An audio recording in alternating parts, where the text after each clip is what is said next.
इस पद पर हैं। हम ये भी कह सकते हैं इनकी बात में वजन है। वजन किस रूप में है? क्योंकि बीजेपी के सैनिक प्रकोष्ठ के स्टेट से लेकर के राष्ट्रीय स्तर पर इनका पद रहा है। लंबे समय से राजनीति से जुड़ाव रहा, लेकिन अब वयोवृद्ध होने के नाते राजनीति से काफ़ी दूर हैं। अभी आवास पर ये कह सकते हैं आराम फरमा रहे हैं। हमने इनसे गुजारिश की कुछ पल लेने के लिए, ख़ास तौर पर क्योंकि आजकल अग्निपथ अग्निवीर जो योजना का बवाल मचा हुआ है, आखिर है क्या? क्योंकि कर्नल साहब पूरे देश में इनकी सेवाएं रही हैं। इनके बेटे भी अभी ऊंच पद पर हैं, वो भी हम इनसे कर्नल साहब से बताएंगे, पूछेंगे। फ़िलहाल कर्नल साहब स्वागत है आपका, आपने हमारे लिए समय दिया, इसके लिए शुक्रिया आपका। थैंक यू, बड़ी मेहरबानी। कर्नल साहब अभी बेटा भी आर्मी में है, किस पद पर है सर?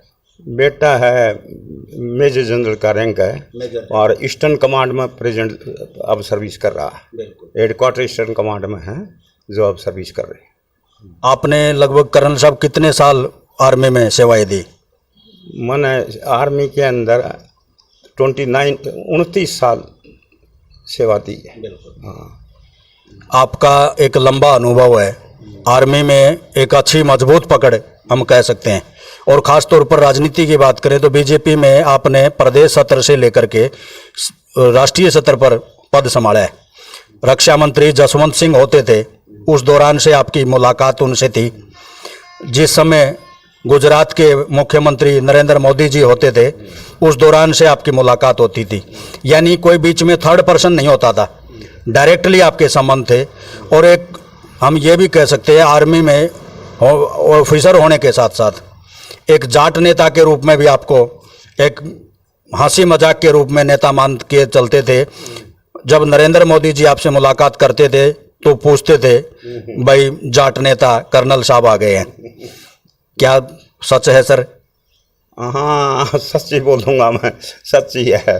क्योंकि मतलब वो क्या था कि मोदी काम करता था। मोदी का ये है कि उसको मतलब जो रियली समझ जाता है वो कि कौन आदमी भीतर से काम करने वाला है, कौन बनावटी है, उसको कॉन्फिडेंस होगा कि भाई कर्नल ब्रह्मानंद है, ये काम करने वाला है।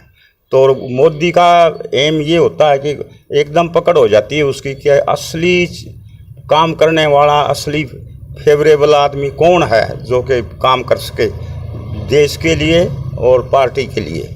तो मोदी ने मेरे को इसलिए रखा था इसमें, इसके लिए। कर्नल साहब अभी एक नई योजना आई है आर्मी में, अग्निपथ अग्निवीर, जिसको लेकर के युवा भ्रमित भी हैं। खास तौर पर ये समझ नहीं पा रहे आखिर मामला क्या है। आपको तो आर्मी की पकड़ है, तो आपका अनुभव लेना चाहते हैं हम ये पूछना चाहते हैं आखिर इसमें कितना दम है, किस प्रकार का युवाओं का फ्यूचर है, या आर्मी को एक आत्मनिर्भर बनाने का कोई कदम है, किस प्रकार का? एक अनुभव के तौर पर आप यूं समझो युवाओं को आप आशीर्वाद दे रहे हैं आपके मुख से। देखो, ये तो इसमें कोई डाउट नहीं है कि ये देश के फेवर में है। ये जो स्कीम आई है ये आर्मी को स्ट्रॉन्ग बनाने के लिए और देश को मतलब प्रोग्रेस की तरफ ले जाने के लिए है। इसमें क्या होता है कि आर्मी भी स्ट्रॉन्ग बनेगी और दूसरे देशों के साथ भी इज्जत बढ़ेगी इसकी वजह से। इसलिए मोदी ने क्या किया कि ये जो स्कीम है ये इंट्रोड्यूस की थी। ये 4 साल की नौकरी, इसमें कंफ्यूज हैं युवा सर। 4 साल के बाद में क्या होगा, 4 साल में आर्मी में वो क्या कर पाएंगे, जिसमें ट्रेनिंग भी इंक्लूड है। कुछ युवा समझ नहीं पा रहे या सरकार नहीं समझा पा रही। कुछ इसके बारे में कुछ हो, लेकिन ये फैक्ट है कि 4 साल उनको नौकरी के बाद उनको इंगेज करेंगे कहीं ना कहीं देश के लिए, देश के प्रोग्रेस के लिए उनको इंगेज करेंगे कहीं ना कहीं हैं।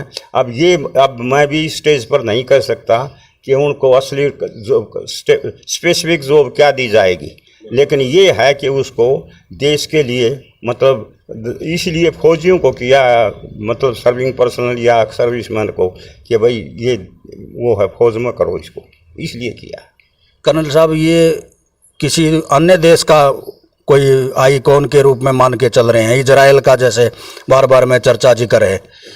कई अन्य विदेशों में भी इस प्रकार की ये आर्मी में योजना है, या अपने इंडिया में अभी? कंट्रीज का खासकर इंडिया के लिए, चाइना है वो थ्रेट है हमारे लिए, मैं बताऊं तो क्या है कि ये मोदी की स्कीम है कि इससे क्या होगा, 4 साल पूरे यंग एज के अंदर वो काम करेंगे और उसके बाद क्या होगा कि दूसरे बुला लेंगे, ये है स्कीम। यानी जो 4 साल के बाद में इनको रिटायर्ड होने के बाद में पैसा भी मिलेगा, और पैसे के साथ साथ कोई अन्य जॉब भी मिल सकती है। बिल्कुल बिल्कुल, ये है पक्की जॉब, उसको ऐसे नहीं छोड़ेंगे।